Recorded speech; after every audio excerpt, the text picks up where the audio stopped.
Hello বন্ধুরা, the marksman চ্যানেলে তোমাদের সবাইকে আবার ওয়েলকাম।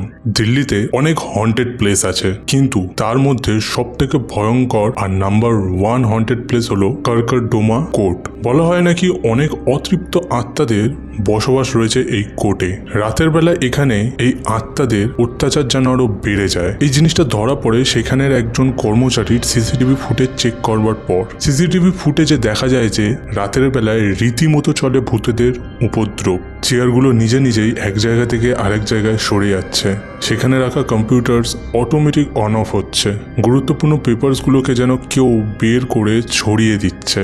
দরজা নিজে থেকে কেউ যেন খুলে দিচ্ছে আবার বন্ধ করে দিচ্ছে। এই সমস্ত অ্যাক্টিভিটি দেখার পর গৌরব তিওয়ারি, যিনি একজন প্যারানর্মাল ইনভেস্টিগেটর ছিলেন, তাকে ডাকা হয়। গৌরব তিওয়ারি বলেন যে এই কোর্টে অনেক অতৃপ্ত আত্মা রয়েছে যারা জাস্টিস চায়। তারা এই জায়গা ছেড়ে কোনোদিনও যাবে না। কিছু বছর পর গৌরব তিওয়ারির রহস্যময় মৃত্যু হয়ে যায়। তার মৃত্যুর ব্যাপারে ডিটেলস যদি জানতে চাও তাহলে অবশ্যই কমেন্ট বক্সে সেটা জানাও। তো আজকে ছিল এই কারকরডোমা কোর্টে ঘটে থাকা হন্টেড ঘটনা। ভালো লাগলে অবশ্যই ভিডিওটাকে লাইক করো আর চ্যানেলটিকে সাবস্ক্রাইব করে পাশে থাকো। আর তোমাদের সাথেও যদি কোনো অলৌকিক ঘটনা ঘটে থাকে তাহলে অবশ্যই আমাদের ফেসবুক বা ইনস্টাতে মেসেজ করো বা আমাদের মেল অ্যাড্রেসে লিখে পাঠাও। ডিসক্রিপশনে লিঙ্ক দেওয়া রইল। আবার দেখা হবে পরের ভিডিওতে।